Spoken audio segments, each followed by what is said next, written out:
these movies back for another video, and today is the start of a new series of videos where I'm looking at certain James Bond films.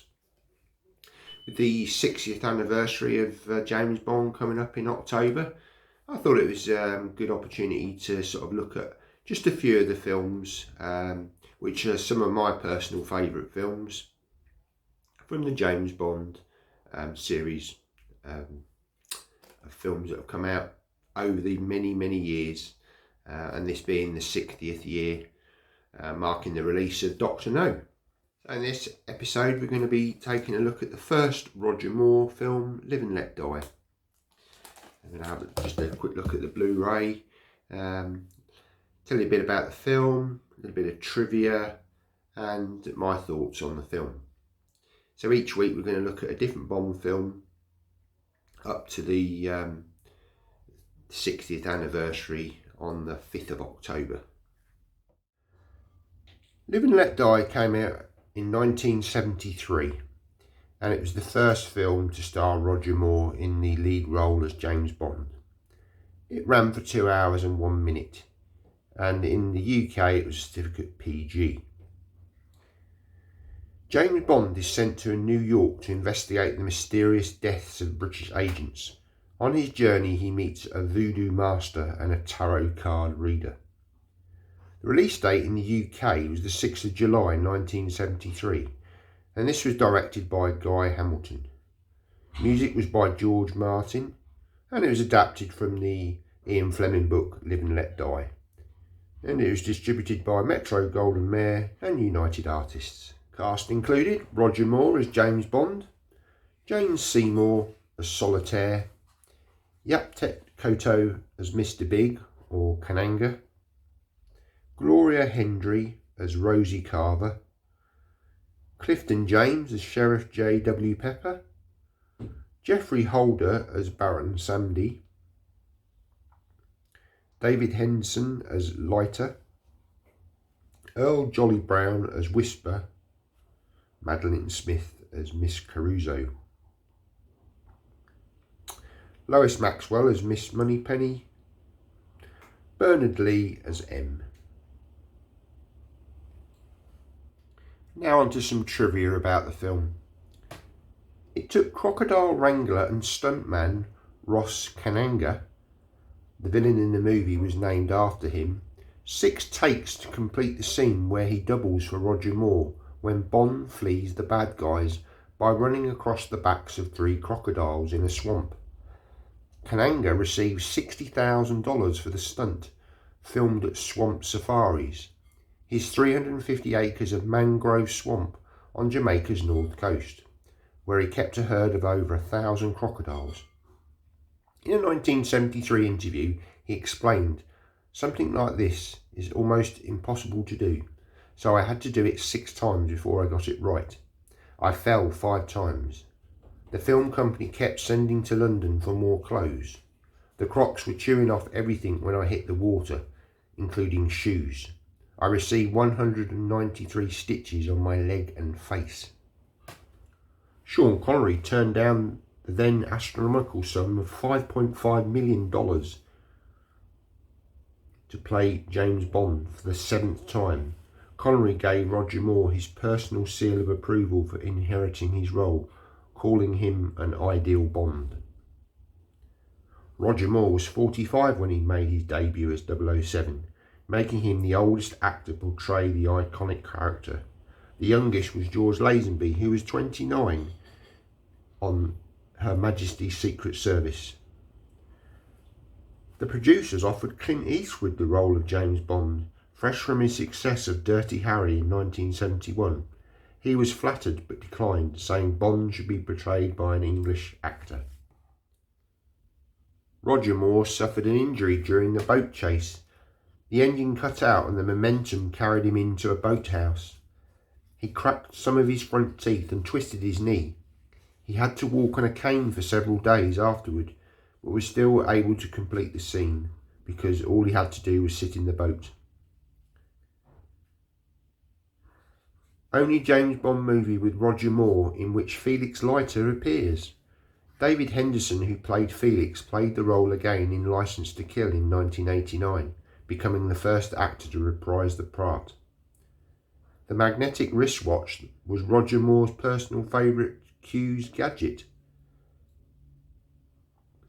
According to Paul McCartney, after director Guy Hamilton heard the title song in its release, he said, "Yeah, that's good for a demo, but when are you going to do the real record?"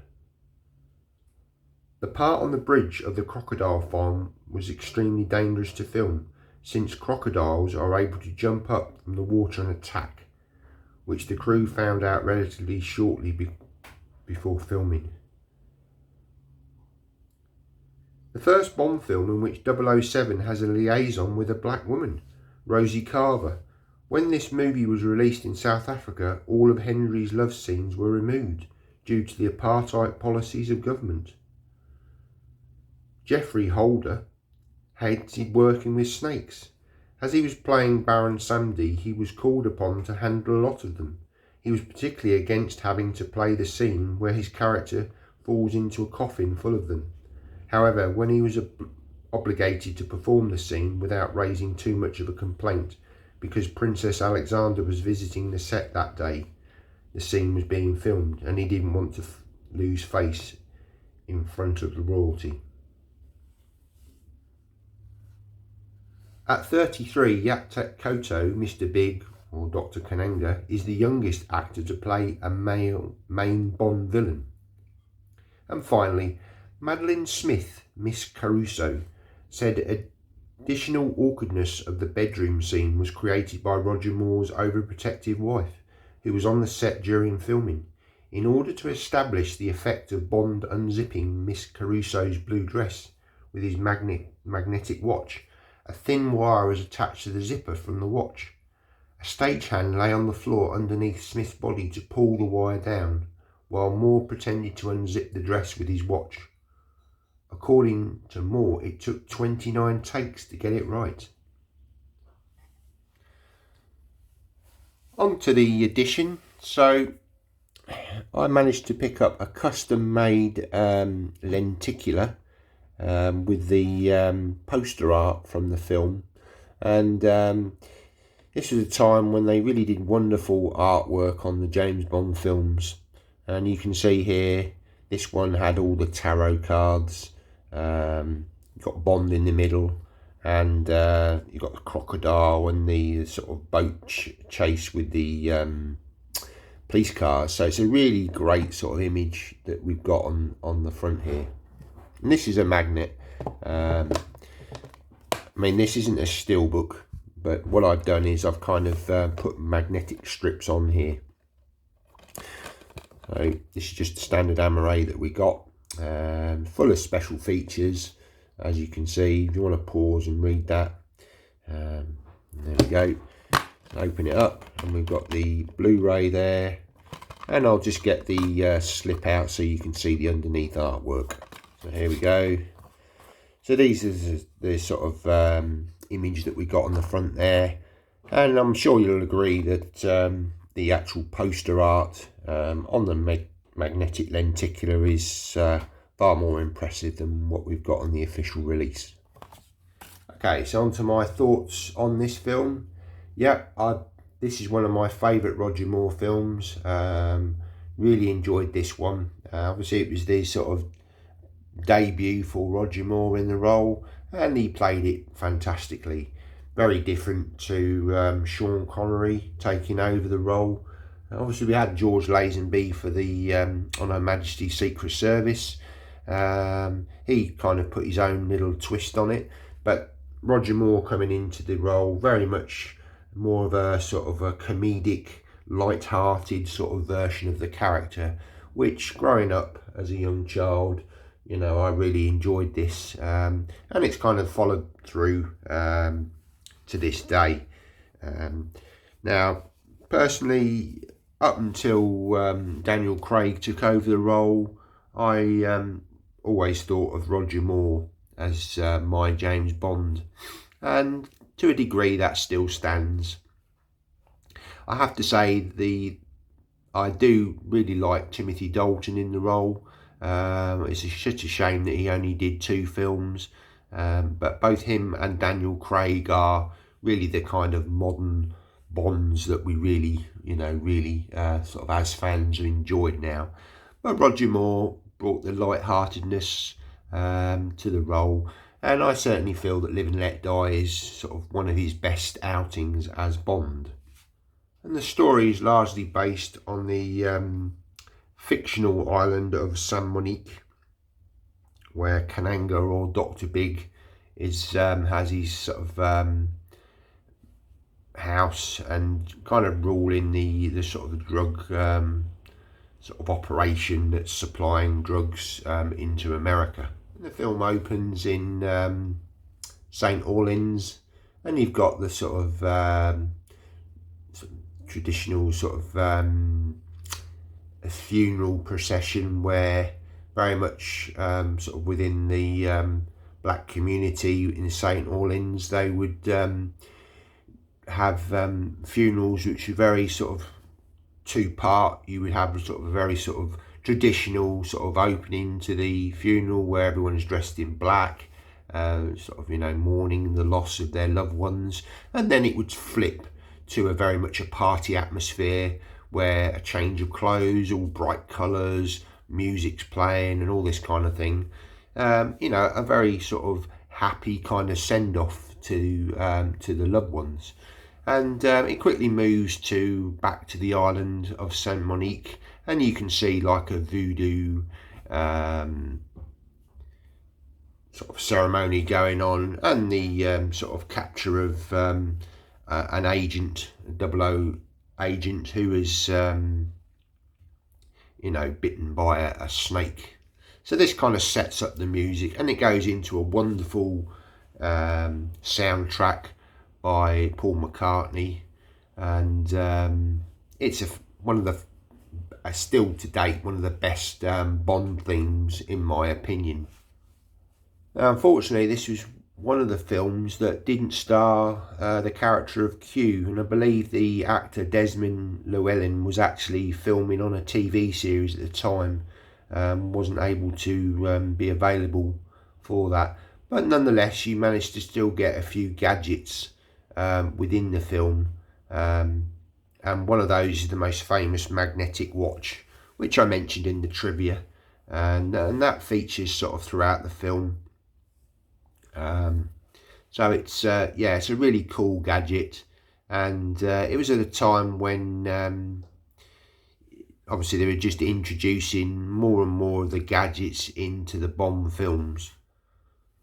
And this film is, very much a sort of great action adventure. You've got a lot of good set pieces in this.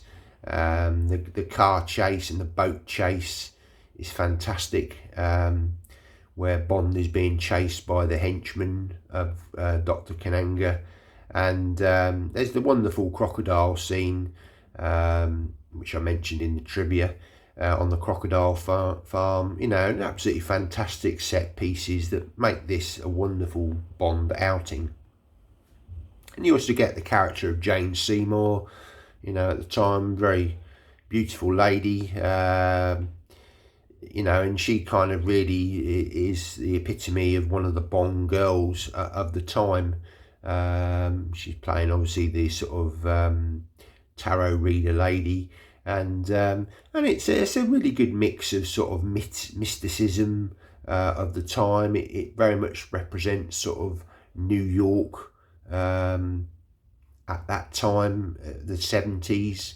The styles and the music, and a really wonderful film that is, every time I watch this, it kind of transports you back to the 1970s, and it's just a really fun ride, really enjoyable, and I really, as I say, it's one of my favourite James Bond films to date. Obviously my favourite being Casino Royale, but I would put this probably at the number 2 ranking of my Bond films. As a look at the film Live and Let Die, the first film from Roger Moore playing James Bond. Next week Just give you a little sneak peek as to what we're going to be talking about. We're going to be looking at the second Roger Moore film, The Man with a Golden Gun. So look out for that video. It'll be much the same, talking about the film, a few facts, trivia, and we'll look at the edition that I've got, and then I'll tell you my thoughts on the film. Thanks very much for watching the video, guys. Take care and see you in the next one. Bye now.